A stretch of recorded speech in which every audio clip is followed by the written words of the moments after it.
धोना, बहुत हो गया हमारा मिन्नतें करना, बहुत हो गया झोली फैलाकर भीख मांगना। आज 7 जनवरी 2023 हम यहाँ से रामलीला मैदान के इस मंच से हम कह रहे हैं, अब और नहीं, बस बहुत हो गया। अब हम और मिन्नतें नहीं मांगेंगे, अब हम और नहीं गिड़गिड़ाएंगे। हम अपने हक की मांग कर रहे हैं। यहाँ कोई भिखारी बनकर हम नहीं आए हैं, हम अपने हक के लिए आवाज उठा रहे हैं। तो हमें अपने अधिकार से वंचित क्यों किया जा रहा है? किस बात का भेदभाव है? अंग्रेज जब राज करते थे हमारे इस खूबसूरत भारत देश को, आप लोगों को पता होगा पूरे सृष्टि में हमारा भारत किस नाम से जाना जाता था? द लैंड ऑफ गोल्ड, सुनहरा भारत, सोने का खान। सारे जितने भी हमारे प्रभु ने, उस परम्पार परमेश्वर ने भारत देश को इतने सौगातों के साथ सौंपा था। भारत देश में किसी चीज की कमी नहीं थी। हमारी भारत की सुंदरता को, हमारी भारत के जितने भी बहुमूल्य प्रॉपर्टी को लूट कर ले गए वो अंग्रेज।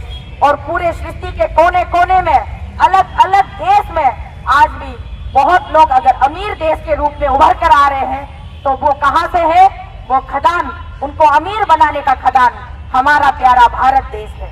भारत देश को लूटकर अंग्रेज चले गए और अंग्रेजों के जाने के बाद, अंग्रेजों को खदेड़ने में हमारे चंद्रशेखर आजाद जी, हमारे भगत सिंह जी, हमारे कितने ऐसे वीरों ने, सुखदेव जी ने, सुभाष चंद्र बोस जी ने, कितने भारत के महान वीर पुत्रों ने अपनी जान की आहुति दे दी इस भारत को खूबसूरत भारत बनाने के लिए।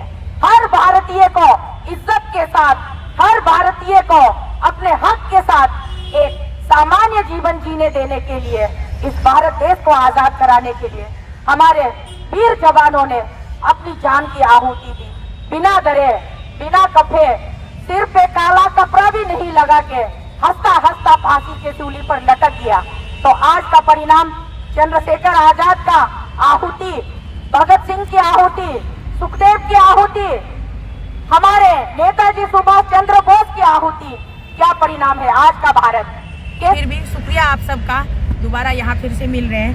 तो आज हमारा दूसरा दिन था और धरना हम कर रहे हैं, कल से लगे हुए हैं। अब हम सेकेंड हाफ में, ये जो हमने लास्ट टाइम जो मेमोरेंडम हमने president of India, prime minister of India और ये जो 4 जितने हमारे महान दिग्गज देश के कर्ता धर्ता हमारे, जिसको हम देश के देवी देवता मानते हैं, उन चारों को हमने ये ज्ञापन सौंपा था जंतर मंतर से।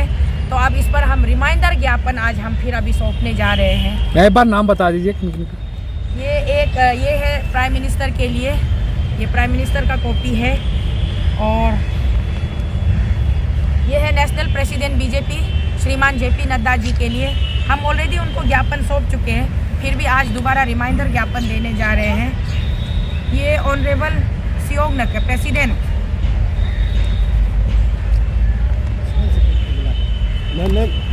ये ऑनरेबल मिनिस्टर ऑफ डिफेंस ये है। और ये नेशनल सेक्रेटरी। आप पिछले 5 महीने से दिल्ली में भ्रष्टाचार के विरोध में मांग उठा रहे, क्या लग रहा है? मिनिस्ट्री ऑफ होम अफेयर्स के लिए ये ओवर बन रहा है अभी। और ये minister of law and justice, अपना प्यारा एकलौता किरण रिजिजू जी, जो कि अरुणाचल प्रदेश से बिलोंग करता है, लेकिन वो यहाँ दिल्ली पहुँच गए। तो उनका कहना है कि अरुणाचल प्रदेश जो एक कॉलोनी जैसा स्टेट है, राज्य है, जबकि दिल्ली का एक छोटा सा कॉलोनी जैसा है, और उनके पास इतना पर्याप्त समय नहीं है अरुणाचल के मुद्दों पर बात करने का। वो अरुणाचल सरकार देख लेगा। अभी जो है वो दिल्ली में आ गए हैं, तो दिल्ली का गलियारा बहुत बड़ा है, इसीलिए वो दिल्ली में व्यस्त है। क्या लगता है, अरुणाचल प्रदेश जो है वो 3 सीमाओं से घिरा हुआ है, बहुत ही संवेदनशील क्षेत्र है, उसके बाद भी एक भ्रष्टाचार के लिए आप लोग आवाज उठा रहे हैं, सरकार क्यों नहीं सुन रही? यही तो रोना है मेरे भाई कि हम अरुणाचल वाले ये बता रहे हैं कि ऐसे हम लोग इतना सेंसिटिव जोन में रहते हैं, कब दुश्मन आ जाए, दुश्मन देश का कब किस पे प्रहार हो जाए। अभी आपने देखा होगा पिछले महीने कैसे चीन के सिपाहियों में और भारत के सिपाहियों में सीमा में झड़प हो गई थी। ऐसे ही बहुत सारे हादसे होते रहते हैं अरुणाचल के सीमा क्षेत्र में।